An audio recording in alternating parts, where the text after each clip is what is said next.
लोगों का एजेंडा ही ये है कि एक कम्युनिटी को घेटोज में धकेल दो, वो जितनी मूलभूत सुविधाएं हैं पहले उनसे वंचित करो, और जो संविधान ने अधिकार दिया है फिर उनसे वंचित करो। लेकिन आप जैसे लोग जो यहाँ बैठे हैं, हर्षमंदर साहब, आप लोग इंस्पिरेशन है यंग जनरेशन। हम जैसे लोगों के लिए इंस्पिरेशन है। ठीक है, हम लोकसभा में के मेंबर जरूर हैं, लेकिन आप लोग रात दिन जो लड़ाई लड़ते हैं इनजस्टिस के खिलाफ, अब तो इस देश में अजीब बात होगी, अगर न्याय के लिए कोई लड़ाई लड़ेगा, किसी पॉलिटिकल पार्टी, किसी लीडर के खिलाफ अगर कोई आप बयान देंगे तो आप देशद्रोही कहलाएंगे।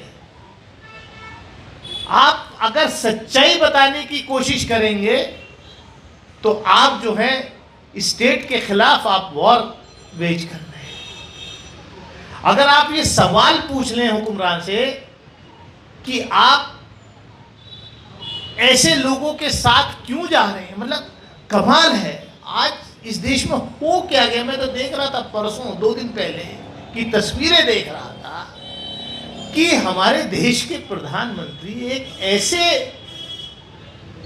सो कॉल्ड बाबा के फंक्शन में जाते हैं जो इस देश में को धर्म के आधार पर बांटने की एक बार नहीं सैकड़ों बार बात करते,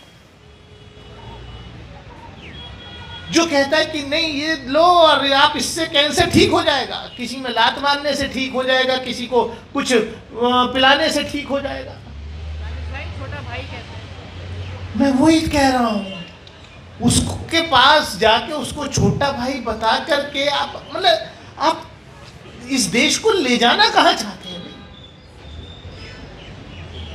हर वक्त इसी काम में ऐसे ही लोगों को पैट्रनाइज करने का काम हमारे मुल्क की सरकार और देश के टॉप लीडर प्रधानमंत्री से जब होती है तो हमें शर्म आती है कि हम कैसे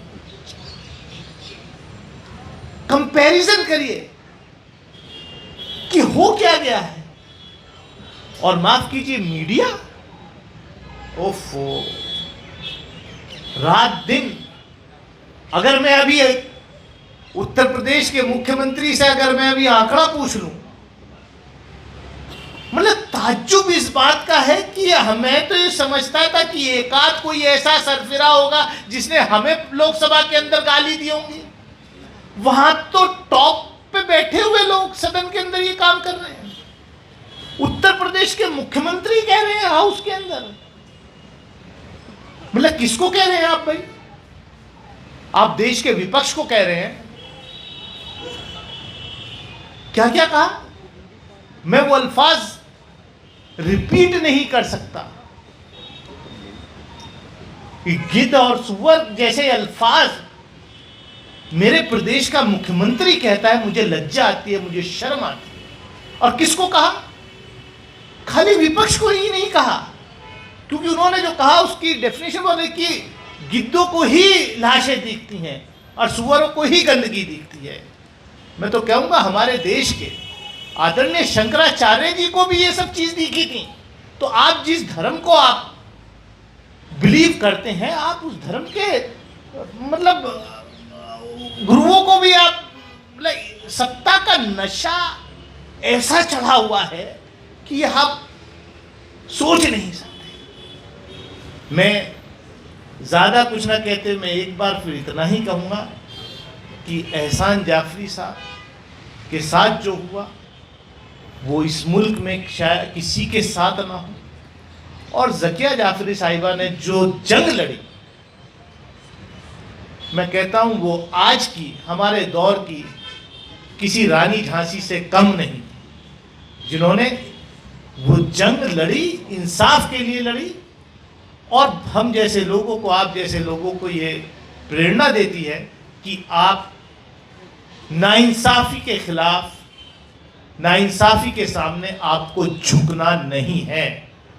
और हम यहाँ आज इस रिमेम्बरेंस मीटिंग से एक यही रिजॉल्व लेते हुए कि हम हर नाइंसाफ़ी के खिलाफ अपनी जंग जारी रखेंगे। बहुत बहुत शुक्रिया। जय हिंद।